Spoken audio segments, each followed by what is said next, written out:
నిజామాబాద్ జిల్లాలోని కోటగిరిలో దారుణ ఘటన చోటు చేసుకుంది. వృద్ధురాలైన తన కన్న తల్లిని మద్యానికి బానిసైన ఒక కొడుకు సజీవ దహనం చేశాడు.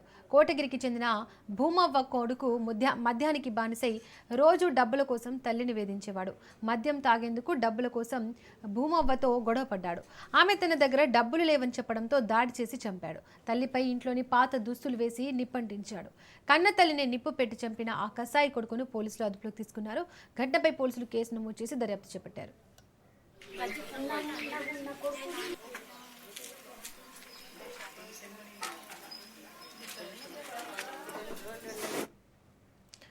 ఈ ఘటనకు సంబంధించి మరింత సమాచారాన్ని మా ప్రతినిధి నవీన్ అందిస్తారు. నవీన్,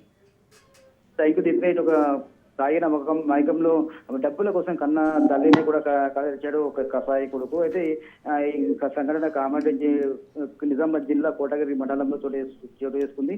కోటగిరి మండల కేంద్రంలోని బ్రహ్మణ గల్లీకి చెందినటువంటి మనాజీ మద్యానికి బానిస అయ్యాడు. తరచూ డబ్బుల కోసం కూడా ఇటు తల్లిని వేధించేవాడు. తాగిన మైకంలో కూడా తనకు డబ్బులు ఇవ్వాలని చెప్పి ప్రతిరోజు కూడా తల్లితో గొడవ పడుతున్నాడు. ఇది సందర్భంలో నిన్న రాత్రి ఆ తల్లి భూమిపై తాగిన మైకంలో వచ్చి భూమకు డబ్బులు ఇవ్వాలని చెప్పి వేధించాడు. అయితే డబ్బులు ఇయ్యని చెప్పి తల్లి అనడంతో కూడా తాగిన మైకంలో కన్నతలపై దాడి చేశారు.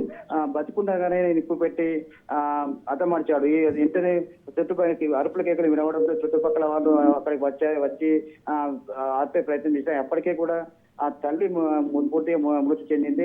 వెంటనే స్థానిక పోలీసులు సంఘటన స్థలానికి చేరుకుని దర్యాప్తు చేపట్టారు. ప్రస్తుతం అయితే కేసు నమోదు చేసుకున్న పోలీసులు కోడుకుని అరెస్ట్ చేశారు.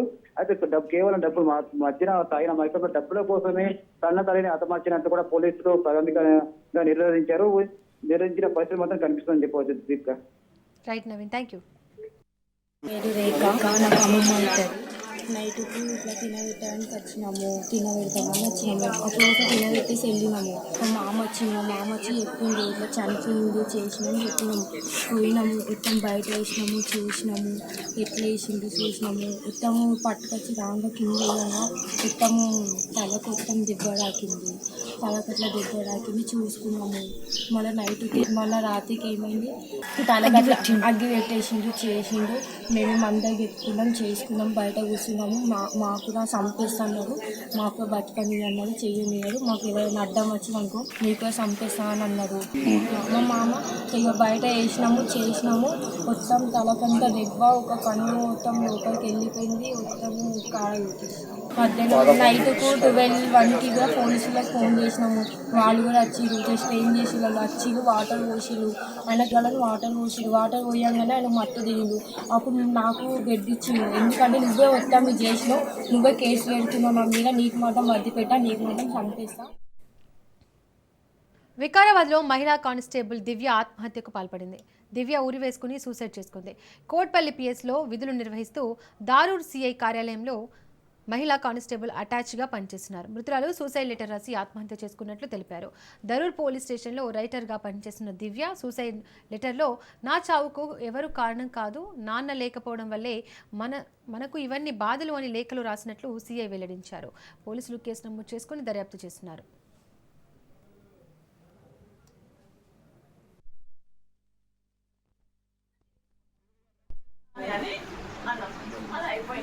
తర్వాత ఒక 3 days ఒక 1 month తర్వాత నన్ను ఒక్కసారి ఎంక్వైరీ చేసిండు.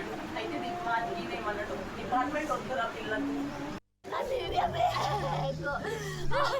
బాగా కూడా వాళ్ళని వచ్చి కంప్లీట్ చేయమని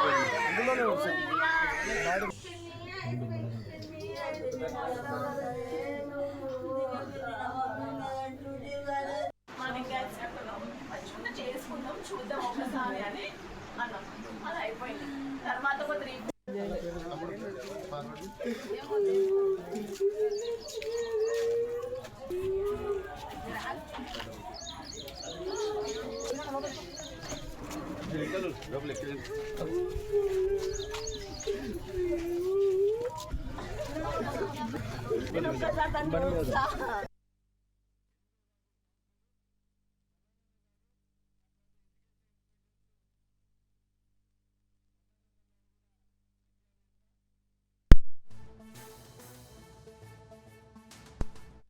కేసులో పనిచేస్తున్నటువంటి రైటర్ దివ్య గారు సూసైడ్ చేసుకుని హ్యాంగింగ్ చేసుకుని చనిపోయి మాకు తీసుకొచ్చింది.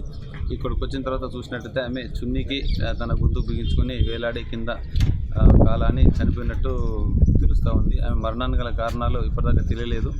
ఆమె ఫోన్ రికవరీ చేసుకున్నాం. వాళ్ళ ఫ్యామిలీ వాళ్ళతో మాట్లాడి వాళ్ళు వచ్చే పిటిషన్ పైన ఎంక్వైరీ చేసి ఆమె చావు గల కారణాలు వెతికి ఆమెకు న్యాయం తెలియజేస్తున్నాం. ఆమె సూసైడ్ లెటర్ రాసింది. దాంట్లో ఎవరి పేరు కానీ ఎలాంటి ఆరోపణ చేసుకొని రాయలేదు. కేవలం అమ్మ నాన్న క్షమించండి, నాన్న క్షమించండి, నాన్న లేకపోవడం వల్లే మనకి బాధలు కష్టాలు, నా చావులో ఎవరికి ఎందులో ఎలాంటి అది లేదు, నా వాళ్ళని చనిపోతున్నాను, నా చావు ఎవరు కారణం కాదని చెప్పింది.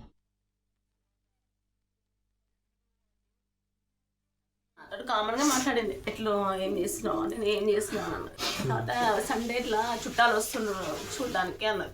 ఆమె అన్నది నాకు ఇప్పుడు ఇష్టం లేదక్క, ఒకవేళ పెళ్ళైనా మళ్ళీ అబ్బాయి ఎట్లుంటాడో ఏందో, మళ్ళీ ఇక్కడ రానిస్తాడో లేదో అని అన్నది. అన్న అట్లా నీకుంటే వదిలేసేయి, చూద్దాం, ఆదివారం వస్తే చూద్దాం, మంచి లేదని చెప్దాము, మంచి లేకుంటే వద్దని చెప్దాం. దివ్య మనసు పెళ్ళైందనుకో ఇక్కడ రానిస్తాడో లేదో అంటే నేను నచ్చుదాం, వాళ్ళు వచ్చిన తర్వాత ఇట్లా నచ్చిందని అంటారు, ఎంట పడతారు, దమ్ చేస్తారు. నాకు పిల్ల నచ్చింది, ఎందుకంటే ఒకసారి చూద్దాం, చూసిన తర్వాత పిల్లగాడు నచ్చలేడా నేను డైరెక్ట్ చెప్తా, నువ్వు టెన్షన్ పడకు, పొద్దు అని చెప్తా, మరి నెక్స్ట్ నేను సంబంధం చూస్తుంది, నువ్వు టెన్షన్ పడకని చెప్పి రాత్రి ఇదే మాట్లాడిన. నైట్ మళ్ళీ ఆ పిల్లగానికి ఫోన్ చేసిన, నేను ఇట్లా అయింది, మరి నువ్వేమన్నా పిల్లకి హరాస్ చేసినావా, ఏమన్నా అన్నావు అమ్మ చెల్లెలకి అని చెప్తే నేనేం అనలేనంటే, నిజంగా చెప్పు కార్తీక్ నాకేమీ తెలియదు, మధ్యలో ఒకసారి నీతో మాట్లాడిన అంతే, నువ్వు కూడా నాకు రిపీటెడ్ కాల్స్ చేసినావు, మెసేజ్ పెట్టినావు, కాల్ మీ మెసేజ్ పెట్టినావు. నువ్వు నాకు ఎందుకు అట్లా, నచ్చితే చేస్తాం, నచ్చకుండా ప్రెజర్ పెట్టకు, నువ్వు ఎందుకు చేయమని అన్నావా మా చెల్లెలకి ఫోన్ చేసినట్టు. ఏమనలేను, రాత్రి నేను ఉట్టి లొకేషన్ పెట్టమని చెప్పినా అని అన్నాడు. నువ్వు నాకు చెప్పాలి కదా, ఏమన్నా ఉంటే నాతో మాట్లాడాలి కదా, నువ్వు మరి చెల్లెకి లొకేషన్ ఎందుకు పంపమను, నాకు లొకేషన్ పంపమని చెప్పాలని చెప్పేసి నేను ఏమనలేను అక్క, అసలు నేను ఏమనలే, నేను మాట్లాడలేను ఆయననే అన్నాడు మధ్యలో, అదే మాట్లాడేది. అసలు అట్లాంటి థాట్ కూడా లేదు, కానీ అసలు నాకు అది అర్థం అవ్వట్లేదు ఆమె ఎందుకు అట్లా వేసుకుంది. నేను మంచిగా మాట్లాడింది, ఒక్క క్లూ అన్న మాకే. విజయనగరం జిల్లా చీపురుపల్లిలో సీఎం చంద్రబాబు పర్యటిస్తున్నారు. పీహెచ్సీలోని బాలికలకు హెచ్పీవీ వ్యాక్సినేషన్ను ప్రారంభించారు సీఎం చంద్రబాబు. లైవ్లో చూద్దాం.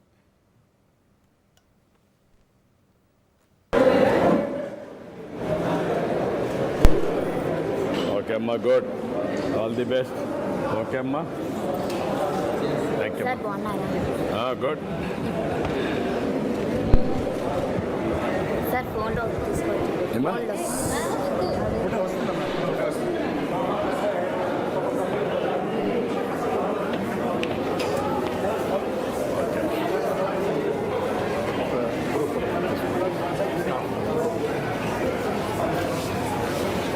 రండి, ఇప్పుడు మన director public health doctor Padmavathi. ఓకేమా, థ్యాంక్ యూ అమ్మా, థ్యాంక్ యూ.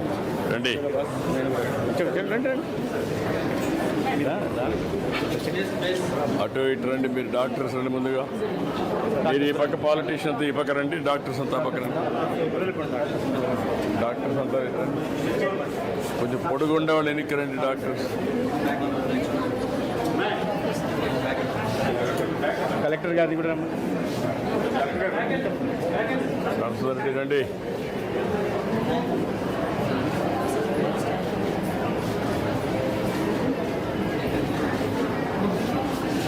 ఓకే అమ్మా, గుడ్ లక్, గుడ్ లక్. నమస్కారమ్మా, నమస్తే అమ్మా, నమస్తే అమ్మా. ఇప్పుడు ముందు కంటే ఇంప్రూవ్ అయిందమ్మా మొత్తం? ఓకే అమ్మా, all the best. Patient care ఒకటి మీరు చేసేటప్పుడు soft skills are important. Doctor only ట్రీట్మెంటే కాదు, వాళ్ళతో మాట్లాడే విధానం, కన్విన్స్ చేసే విధానం, కాన్ఫిడెన్స్ క్రియేట్ చేయడం. Okay, all the best. Staff nurse రమ్మండి, రండి, స్టాఫ్ నర్సెస్ రండి, నర్సెస్ అందరూ రండి అమ్మా, ఈ పక్క రండి అమ్మా. ఒక మంది నీల్ డౌన్, యంగ్స్టర్స్ కూర్చోండి అందరూ వస్తారు. నీల్ డౌన్, రండి ముందుకు రండి, అట్లా కూర్చోండి అమ్మా, కూర్చోండి, చాలా మంది పడతారు, కూర్చోండి కొంతమంది. రమ్మా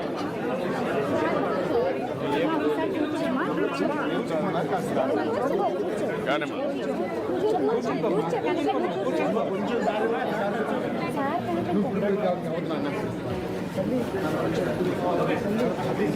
థ్యాంక్ యూ అమ్మా, good luck. Thank you, thank you, thank you, thank you.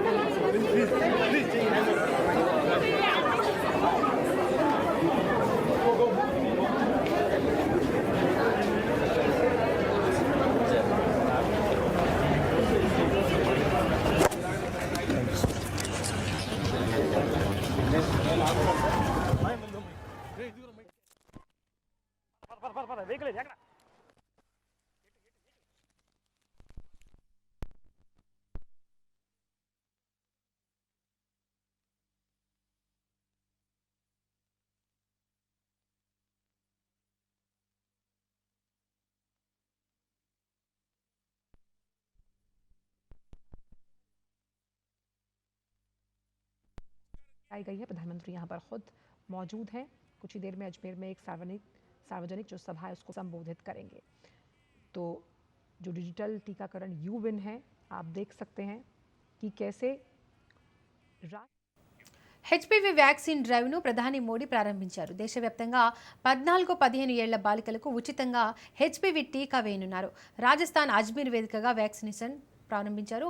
4 రకాల గర్భాశయ క్యాన్సర్ల కట్టడి లక్ష్యంగా టీకాను ప్రారంభించారు. బాలికలకు 2 డోసుల్లో గార్డాసిల్ 4 టీకా ఏటా 1.15 కోట్ల మంది బాలికలకు టీకాలు వేయనున్నారు. चिकित्सा की बात करते हैं और यहाँ पर 14 वर्ष की जो किशोरी है उसे एचपीवी वैक्सीन लगाई गई है। प्रधानमंत्री यहाँ पर खुद मौजूद हैं। कुछ ही देर में अजमेर में एक सार्वजनिक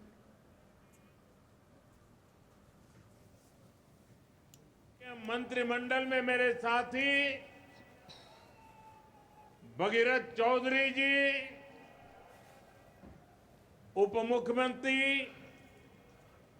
प्रेमचंद्र बैरवा जी, दिया कुमारी जी, संसद में मेरे साथी भाजपा के प्रदेश अध्यक्ष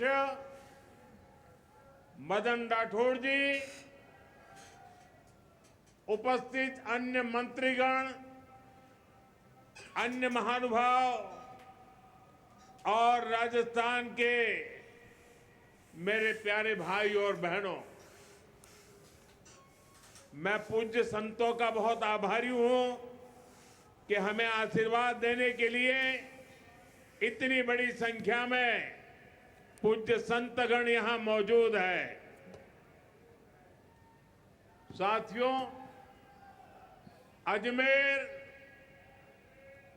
आस्था और शौर्य की धरती है। यहां तीर्थ भी है और क्रांति वीरों के पद चिन्ह भी है। अभी कल ही मैं इजराइल की यात्रा को पूरा करके भारत लौटा हूं। राजस्थान के सपूत मेजर दलपत सिंह के शौर्य को इजराइल के लोग आज भी गौरव से याद करते हैं। मुझे भी इजराइल की संसद में मेजर दलपत सिंह जी के शौर्य को नमन करने का सौभाग्य मिला। राजस्थान के वीर बांकुरों की इजराइल के हाइफा शहर को आजाद कराने में जो भूमिका थी, मुझे उसका गौरव गान करने का अवसर मिला है। साथियों, कुछ समय पहले ही राजस्थान में भाजपा की डबल इंजन सरकार को 2 साल पूरे हुए हैं। मुझे संतोष है कि आज राजस्थान विकास के नए पथ पर अग्रसर है। विकास के जिन वायदों के साथ भाजपा सरकार आपकी सेवा में आई थी, उन्हें तेजी के साथ पूरा कर रही है। और आज का दिन विकास के इसी अभियान को तेज करने का दिवस है। थोड़ी देर पहले यहां राजस्थान के विकास से जुड़ी करीब 17,000 करोड़ रुपए की परियोजनाओं का शिलान्यास और लोकार्पण हुआ है। सड़क, बिजली, पानी, स्वास्थ्य, शिक्षा, हर क्षेत्र में नई शक्ति जुड़ रही है। ये सारे प्रोजेक्ट्स राजस्थान की जनता की सुविधा बढ़ाएंगे और राजस्थान के युवाओं के लिए रोजगार के भी अवसर पैदा करेंगे। साथियों, भाजपा की डबल इंजन सरकार लगातार युवा शक्ति को सशक्त कर रही है। 2 साल पहले तक राजस्थान से भर्तियों में भ्रष्टाचार और पेपर लीक की ही खबरें चमकती रहती थी, आती रहती थी। अब राजस्थान में पेपर लीक पर लगाम लगी है। दोषियों पर सख्त कार्रवाई हो रही है।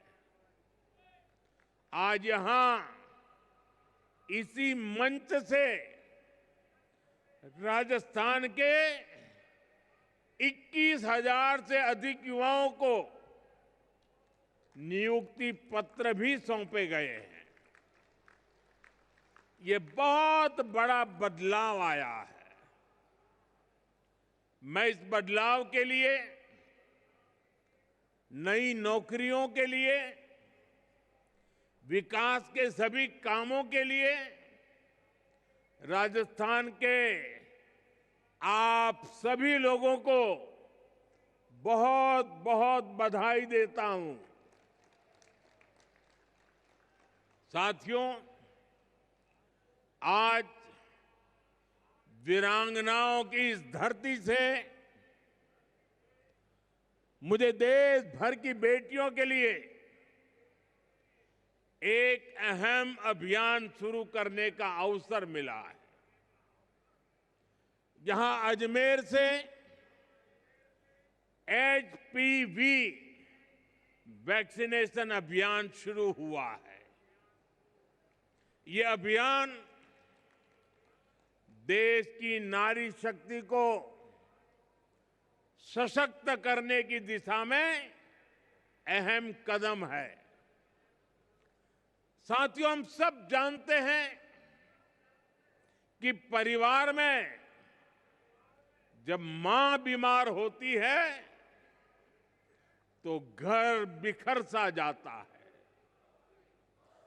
अगर मां स्वस्थ है तो परिवार हर संकट का सामना करने में सक्षम रहता है।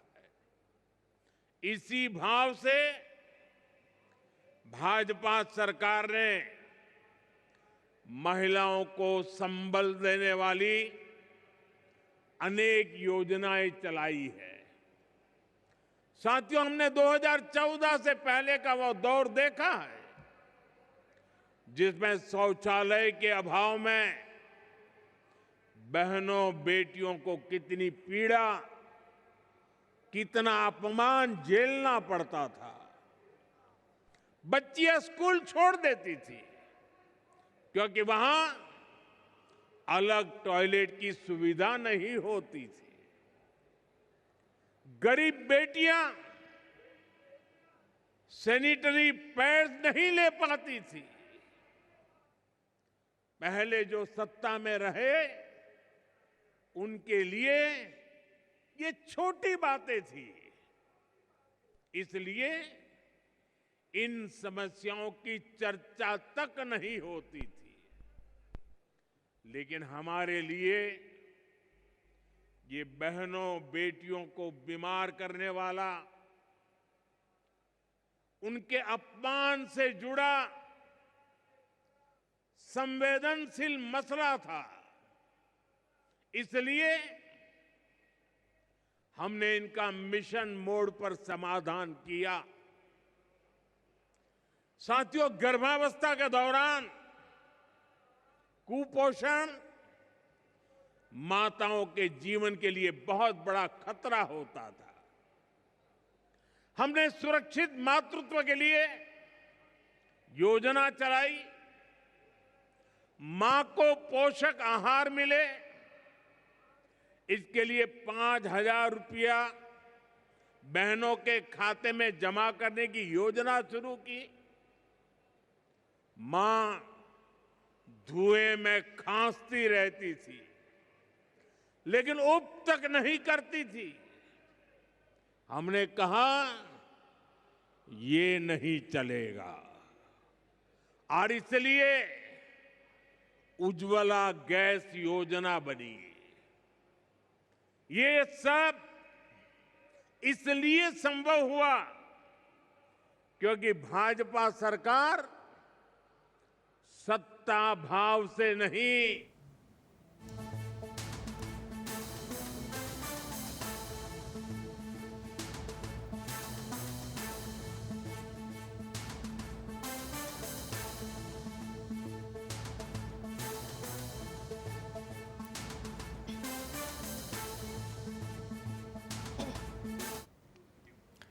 ఇరాన్ ఇజ్రాయెల్ మధ్య యుద్ధం మొదలైంది. ఇరాన్పై ఇజ్రాయెల్ దాడులకు దిగింది. దీంతో టెహ్రాన్లో పేలుళ్లు చోటు చేసుకున్నాయి.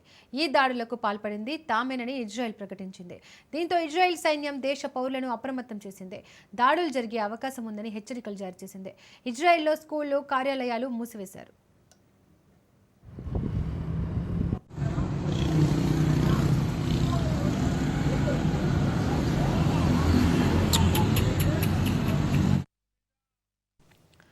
ఇరాన్ ఇజ్రాయెల్ మధ్య యుద్ధం మొదలైంది. ఇరాన్పై ఇజ్రాయెల్ దాడులకు దిగింది. దీంతో టెహ్రాన్లో పేలుళ్లు చోటు చేసుకున్నాయి. ఈ దాడులకు పాల్పడింది తామేనని ఇజ్రాయెల్ ప్రకటించింది. దీంతో ఇజ్రాయెల్ సైన్యం దేశం పౌరులను అప్రమత్తం చేసింది. దాడులకు జరిగే అవకాశం ఉందని హెచ్చరికలు జారీ చేసింది. ఇజ్రాయెల్లో స్కూళ్లు, కార్యాలయాలు మూసివేశారు. ఇక మరింత సమాచారాన్ని మా బ్యూరో చీఫ్ రాజ్రెడ్డి అందిస్తారు. రాజ్రెడ్డి, ఇరాన్ ఇజ్రాయెల్ మధ్య యుద్ధం మొదలైనట్టేనా? ఖచ్చితంగా ఇరాన్ పైన ఇజ్రాయెల్ దాడులు చేస్తుంది. ఇరాన్ పై క్షిపణి దాడులు చేసిన ఇరాన్ రాజధాని టెహ్రాన్ లో భారీ పేలుళ్లు కూడా జరిగాయి. దేశ పౌరులను అప్రమత్తం చేసింది ఇజ్రాయెల్ సైన్యం. అంతేకాకుండా దాడులు జరిగే అవకాశం ఉందని కూడా ఇజ్రాయెల్ హెచ్చరికలు జారీ చేసింది. ఈ యొక్క నేపథ్యంలో ఇజ్రాయెల్ లో ఉన్నటువంటి స్కూళ్ళు అన్ని కూడా ప్రభుత్వ కార్యాలయాలను మూసివేసింది. అసలు ఈ యుద్ధానికి గల కారణాలు ఏంటి అదంతా తెలుసుకునే ముందు 1979లో ఇరాన్ లో ఇస్లామిక్ విప్లవం జరిగిన తర్వాత రెండు దేశాల మధ్య సంబంధాలు పూర్తిగా దెబ్బతిన్నాయి. అప్పటి నుంచి ఇరాన్ ప్రభుత్వం ఇజ్రాయెల్ ను తీవ్రంగా విమర్శిస్తుంది. ఇజ్రాయెల్ దృష్టిలో ఇరాన్ ఒక ప్రధాన ముప్పని కూడా ఇరాన్ భావిస్తుంది. ఈ యొక్క నేపథ్యంలో ఇరాన్ అణు ప్రోగ్రాం పెంచుకుంటుంది ఇరాన్ చెప్తుంది. అయితే ఈ ప్రోగ్రాం వల్ల తమకు విద్యుత్ ఉత్పత్తి మాత్రమే చేసుకుంటున్నామని అనుకుంటే ఇరాన్ సమర్థించుకుంటే, ఇజ్రాయెల్ మాత్రం అనుమానం వ్యక్తం చేస్తుంది.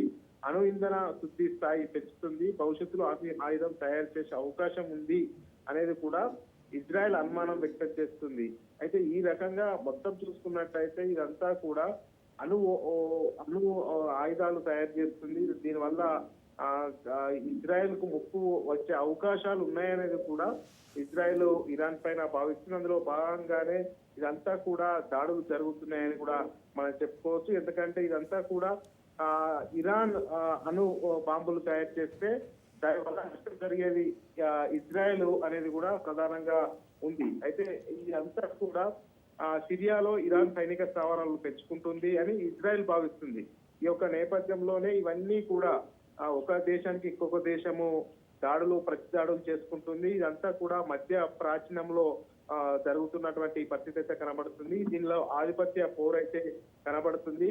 సిరియాలో ఇరాన్ అనుబంధ సైనిక కేంద్రాలపైన ఇజ్రాయెల్ ఎయిర్ స్ట్రైక్స్, అదే విధంగా ఇరాన్ లేదా దాని మిత్ర గ్రూపుల నుంచి రాకెట్ల దాడులు, డ్రోన్ల దాడుల ఆరోపణలు కూడా ఇరాన్ చేస్తా ఉంది. ఇదంతా కూడా చూస్తే పూర్తి యుద్ధం జరిగే అవకాశం ఉందనేది కూడా ఒక స్పష్టమైనటువంటి సంకేతాలు అయితే ఇజ్రాయెల్ దాడులతోనే, ఈ క్షిపణి దాడులతోనైతే అర్థం చేసుకోవచ్చు.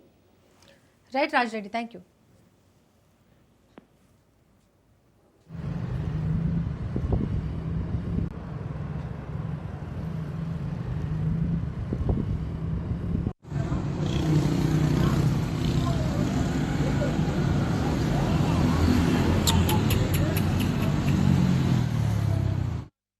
కన్న ప్రేమ కరువైంది, మానవత్వం మంట కలిసింది. అప్పుడే పుట్టిన శిశువు అని కూడా చూడకుండా ఆ కన్న తల్లి అమానుషంగా ప్రవర్తించింది. శ్రీ సత్యసాయి జిల్లా సోమందేపల్లి మండలం నడింపల్లి గ్రామంలో ఈ దారుణం చోటు చేసుకుంది. గ్రామంలోని ఓ చెత్త కుప్పలో పసికందు ఏడుపు వినిపించడంతో స్థానికులు షాక్కు గురయ్యారు. దగ్గరికి వెళ్లి చూడగా రక్తపు ముద్దగా ఉన్న శిశువును చెత్తలో పడి ఉండడం చూసి చలించిపోయారు. వెంటనే స్థానిక ఆశా కార్యకర్తలకు సమాచారం అందించారు. సకాలంలో స్పందించిన ఆశా కార్యకర్త శిశువుకు ప్రాథమిక చికిత్స అందించి మెరుగైన వైద్యం కోసం హిందూపురం ప్రభుత్వ ఆసుపత్రికి తరలించారు. ప్రస్తుతం ఆ చిన్నారి ఆరోగ్యం నిలకడగా ఉందని వైద్యులు వెల్లడించారు. పోలీసులు కేసు నమోదు చేసుకుని దర్యాప్తు చేస్తున్నారు.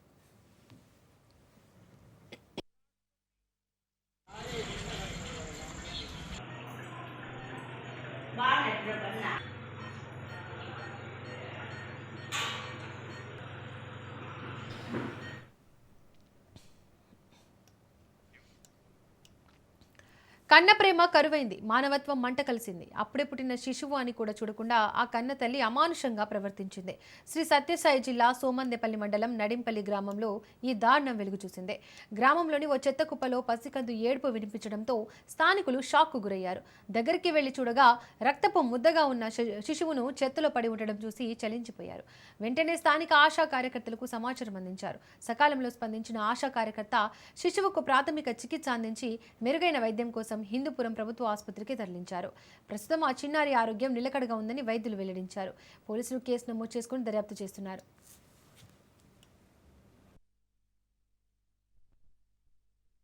తిరుమల శ్రీవారిని డెకాయిట్ సినిమా బృందం దర్శించుకుంది. వీఐపీ ప్రారంభ విరామ దర్శన సమయంలో నటుడు అడివిశేష్, నటి మృణాల్ ఠాగూర్ స్వామివారి సేవలో పాల్గొన్నారు. దర్శనానంతరం రంగనాయకుల మండపంలో పండితులు వారికి ఆశీర్వచనం చేసి స్వామివారి తీర్థ ప్రసాదాలను అందజేశారు.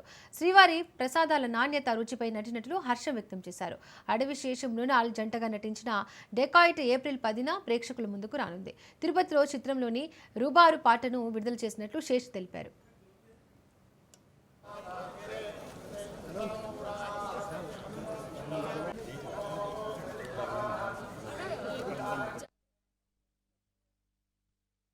मेरा फर्स्ट टाइम है यहाँ पर आई, दर्शन मिला और फिल्म का डेकॉइट के लिए प्रार्थना की। सबसे पहली बार यहाँ पर आई, मुझे बहुत अच्छा लगा, दर्शन बहुत अच्छे से हुए।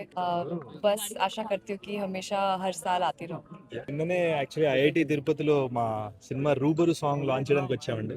ఇక్కడ దాకా వచ్చినప్పుడు స్వామివారి దర్శనం అవ్వాలి కదా, సో అది లేకుండా వెళ్ళబుదే లేదు. ఇప్పుడు ఒక కంప్లీట్ ఫీలింగ్ వచ్చింది. ప్రసాదం కూడా చాలా బాగుంది అండ్ చాలా చాలా హ్యాపీగా జరిగిందండి. చాలా హ్యాపీగా ఉంది. టీటీడీకి చూసుకున్న వాళ్ళందరికీ కూడా మా థ్యాంక్స్ అండ్ మా కృతజ్ఞతలు.